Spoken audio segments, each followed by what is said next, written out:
लइकावा के लाला सा पुरावन बिना के रधान कहवन ए माई हमनी पन जहरी घुमावन ए माई बिना के रहो केहे नहीं जाने जग में हो केहे नहीं जाने जग में इनकर बखानी बिना वाली माई दुनिया के लिखल बा कहानी बिना वाली माई दुनिया के लिखल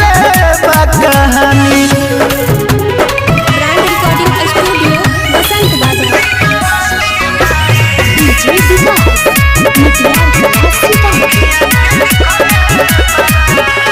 मैया हमार करे दुल्हार लइका से अपन के हरेली सारा दुख बोलैया सीना से अपना साटा के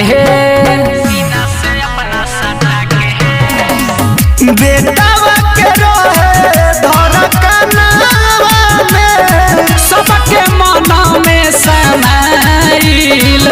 दिल में समाइल सरस्वती माता विद्या के दाता सरस्वती माता विद्या के दाता सब पर ज्ञान बरसावेली साल भर पर आवेली बाकी पूरा दुनिया के सिस्टम चलावेली माई दुनिया के सिस्टम चलावेली पूरा दुनिया के सिस्टम चलावेली।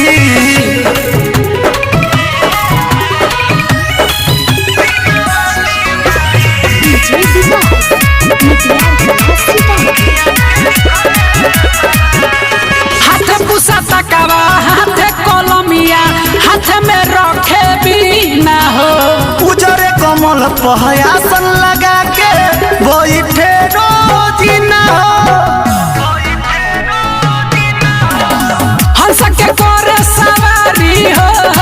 जानेला दुनिया सारी हो रंजन रसिक सोहनी दिलीप कहा बतारे लाचारी हो के नहीं जाने जग में हो के नहीं जाने जग में न कर बखानी सरस्वती माई दुनिया के लिखल